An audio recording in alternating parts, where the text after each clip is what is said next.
안녕하세요. AI 혁신 길라잡이 김사부입니다. 오늘은 복잡한 기법을 몰라도 스마트폰 사진 한 장으로 현장 개선을 시작하는 방법을 알아봅니다. 생성형 AI를 현장 개선 코치로 활용해 우리가 더 잘 보고 판단할 수 있도록 돕는 실질적인 가이드를 확인해 보세요. 현장에서 무엇이 문제인지 모르거나 개선 도구가 어렵고 보고서 작성에서 멈춘 적 있으신가요? 오늘은 이 장벽을 낮춰보겠습니다. 현장 사진을 찍고 정보를 입력하면 AI가 문제를 구조화하고 개선 아이디어를 제안합니다.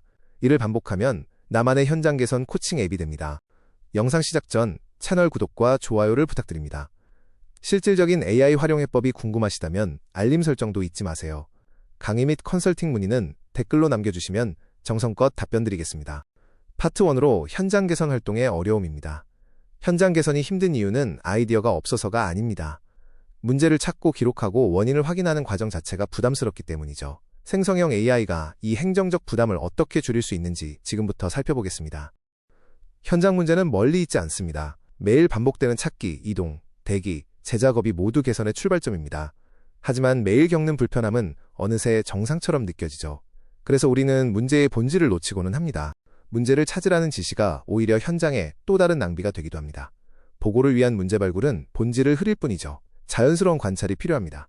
사진과 AI를 활용하면 문제 발견에서 개선 행동으로 훨씬 빠르고 자연스럽게 연결할 수 있습니다.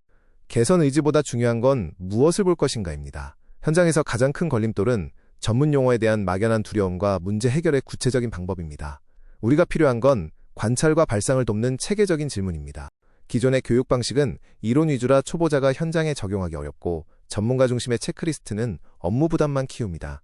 이제는 복잡한 방법론 선행학습 대신 현장에서 바로 시작하고 배울 수 있는 실용적인 접근이 필요합니다. 파트 2로 생성형 AI를 활용한 문제 발굴 및 아이디어 도출입니다.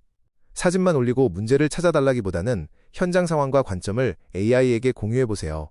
촬영부터 분석, 개선안 도출까지의 전 과정을 통해 AI를 어떻게 코치로 활용할지 구체적으로 알아보겠습니다. 현장 개선은 왜? 라는 질문에서 시작합니다. 왜 이렇게 멀리 가지러 가는지, 왜 같은 내용을 2번 기록하는지 의문을 가져보세요.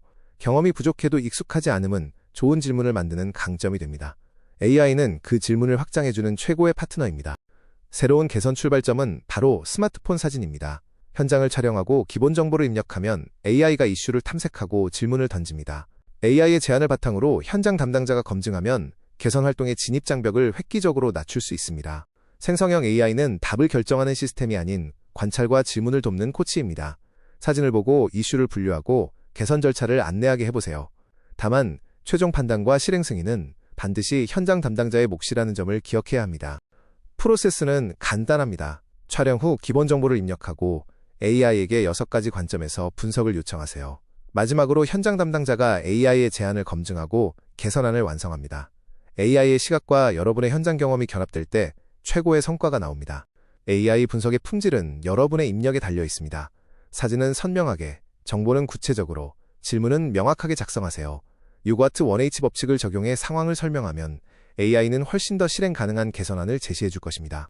AI에게 단순히 문제를 찾아달라고 하지 말고 안전, 품질, 5S, 낭비, 설비, 작업성이라는 6가지 관점을 지정해 질문해 보세요. 각 항목별로 문제점과 근거, 개선 아이디어를 표로 정리해달라고 하면 숨겨진 문제들도 훨씬 더 쉽게 찾을 수 있습니다. 이제 생성형 AI를 활용한 가설 및 개선안 도출 단계입니다. AI가 문제의 원인을 추정하고 실행 아이디어를 제시하면 현장 담당자는 이를 직접 확인하고 보완하여 실제 실행 가능한 개선안을 완성해야 합니다. 파트 3입니다. 생성형 AI를 활용한 실제 현장 개선 사례를 살펴볼까요? 결과만 보지 말고 AI가 무엇을 관찰하고 어떤 질문을 했으며 사람이 무엇을 확인했는지를 보셔야 합니다. 흔한 현장 사례를 통해 사진 한 장이 어떻게 구체적인 개선 행동으로 이어지는지 확인하겠습니다. 첫 번째로 통로 옆 자재를 현장에서는 잠깐 둔 것이라고 생각하기 쉽습니다. 그러나 AI는 보행동선 침범과 충돌, 비상대피 방해 가능성을 지적합니다. 통로폭과 최대 적치량을 확인한 뒤 적치한 개선, 전용 렉, 최대 보관 수량을 제한합니다. 효과는 통로 침범 건수와 자재 이동 시간으로 확인할 수 있습니다.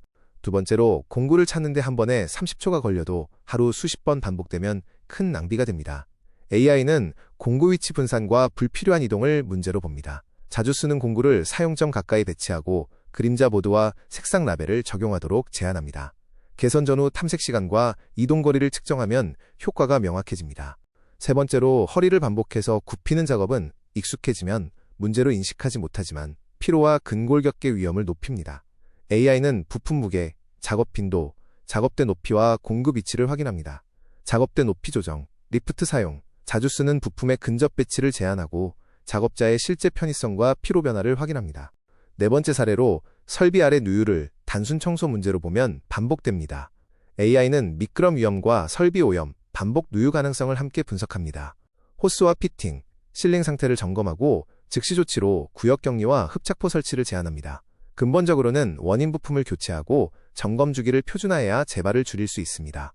개선은 좋은 아이디어를 말하는 것으로 끝나지 않습니다. 개선 전 사진과 개선 후 사진을 같은 위치와 각도에서 찍고 무엇이 달라졌는지 비교해야 합니다.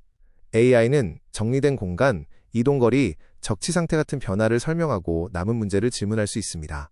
여기에 탐색 시간이나 대기 시간 같은 수치를 더하면 개선 효과가 명확해집니다. 사진과 지표를 함께 남기면 조직의 학습 자산이 됩니다. 파트 4로 이제 이 과정을 누구나 반복해서 사용할 수 있도록 앱으로 구조화해 보겠습니다. 앱 개발은 코딩부터 시작하지 않습니다. 누가, 어디에서, 어떤 정보를 입력하고 어떤 결과를 받아야 하는지를 먼저 정해야 합니다. 이번 파트에서는 사용자 이야기와 핵심 기능, 사용 흐름과 프롬프트를 설계합니다. 예전에 앱 개발이 어려웠습니다. 하지만 지금 바이브 코딩으로 가능하다는 것입니다. 바이브 코딩은 말로 요구사항을 설명하고 AI와 함께 코드를 만드는 방식입니다. 먼저 문제와 사용 장면을 정하고 꼭 필요한 MVP 기능만 선택합니다. 이후 화면과 입력 항목, 프롬프트를 설계하고 앱 구현이 가능하다는 것입니다. 현장 사진을 다루는 앱에는 안전과 보안 장치가 반드시 필요합니다. AI 결과는 참고용이라고 표시하고 안전과 설비 변경은 담당자 승인 후 실행하도록 합니다. 얼굴, 사본, 도면, 고객 제품 같은 정보는 촬영하지 않거나 업로드 전에 가려야 합니다. 위험도가 높은 장면은 개선 아이디어보다 작업 중단과 전문가 확인을 먼저 안내합니다.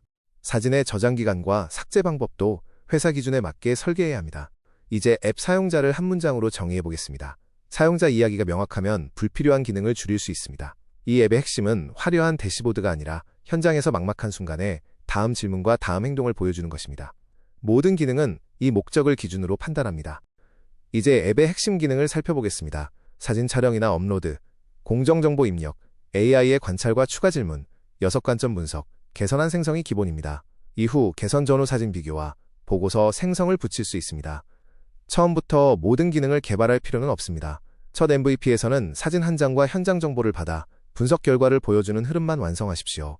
사용자가 실제로 행동하는지 확인한 뒤 확장합니다.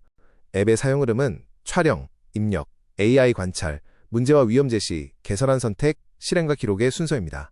중요한 안전장치는 AI가 제시한 내용을 바로 작업 지시로 바꾸지 않는 것입니다. 사용자가 관찰 사실을 확인하고 질문에 답하고 개선안을 수정하거나 승인하도록 만듭니다. 이것을 휴먼 인 더 루프 구조라고 합니다. AI의 속도와 사람의 책임 있는 판단을 결합하는 방식입니다.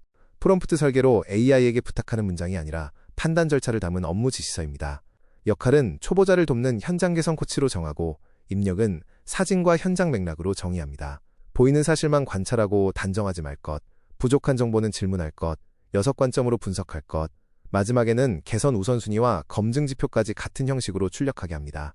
파트 5로 이제 기획 내용을 실제 앱으로 구현해보고자 합니다. 비전공자도 코드를 모두 외울 필요는 없습니다. 요구사항과 화면, 데이터 구조를 생성형 AI에 설명하고 결과를 확인하며 수정하면 됩니다. 개발의 목적은 개발자처럼 코드를 많이 작성하는 것이 아니라 현장의 불편을 해결하는 실용적인 도구를 직접 만드는 것입니다. 앱은 코딩부터 시작하지 않습니다. PRD, 사용자 페르소나와 흐름, 화면별 입출력, 데이터 테이블, API를 먼저 설계합니다. 이후 프롬프트와 오류 상황을 테스트하고 앱을 배포합니다. 정상 오류 권한 현장 사용 시나리오를 검증한 뒤 파일럿 결과와 사용자 의견을 기록해야 요구사항이 흔들리지 않는 앱을 만들 수 있습니다. PRD는 문제 정의서입니다. 누구를 위해 어떤 문제를 해결할지 한 문장으로 정의하고 성공지표와 제약사항을 명시하세요. 특히 고위험 작업 차단과 같은 가드레일을 미리 설계하는 것이 필수입니다. 화면 설계 시에는 작업 환경을 고려해야 합니다.